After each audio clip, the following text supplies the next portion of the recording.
Okay, so I bought this on Amazon. It is the valve and the regulator, and that is for this series of Weber.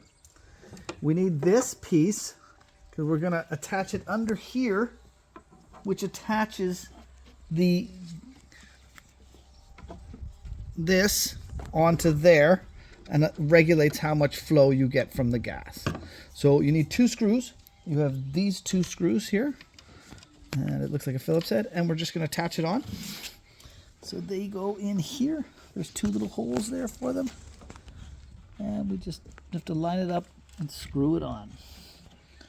But before we do that, we have to put this into here and this over that, and that holds the valve, the gas flow into the flame tube so that we're ready to go. Okay, so I'm just going to put these in there and screw them in.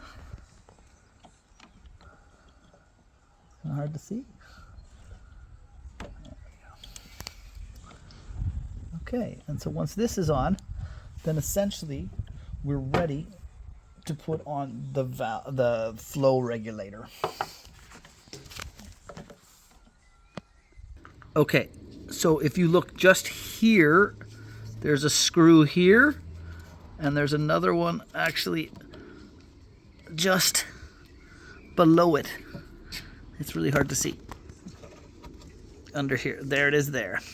And these 2 hold on that piece of plastic, and the valve and the gas flow unit fits into the burner tube, and then this is what's used to regulate. It just pushes in and turns to regulate the gas flow. So we need to put the cap on next, and that's the cap there for the Weber. So we're going to do that now. Okay, so this is the valve, as we were talking about, and this is a piece you must have. Otherwise, this will continue to pop in and out like that. You see that? So once you have that, you need this brass nut to go on top, and this will stop the flow. It'll stop the, I don't know the exact word that you're looking for, but the flow regulator from jumping in and out. So you just get that down nice and tight, and now you can see that's not going to move. I'm just going to use the wrench to tighten it up. And that is important now, because in order to get the valve on, which I was struggling with before, is because it kept popping in and out. But now you've got a lot easier to turn on and off the flow. So you've got the flat piece there. You want it all the way turned around. And then what you want to do is find the flat edge there, and then line it up and slide it on. And now you can see that it lines up to the 0. I push it in, I turn, and that's the flow of the gas. We also have connected the lighting. You can hear the clicking. So now we've just got to connect the gas, which is, I've got these Coleman gas butane propane mixtures, and they just screw into the bottom of this. And then once you've done that, this one isn't working. This one's empty actually. And I just screw them in. So you can see they just screw on. There we go.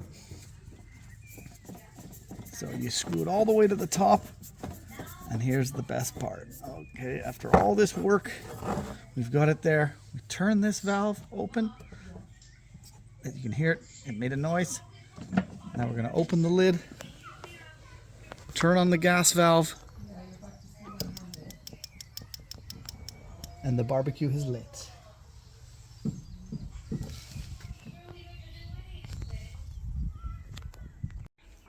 So there it is. The Weber's been refurbished and it's working. I lit it, threw on the gas. We're now up to 300 Fahrenheit, pushing 150. We got some sausages going. Yeah. We cracked a beer. If Carlsberg did Weber's, they'd probably be the best Weber's in the world.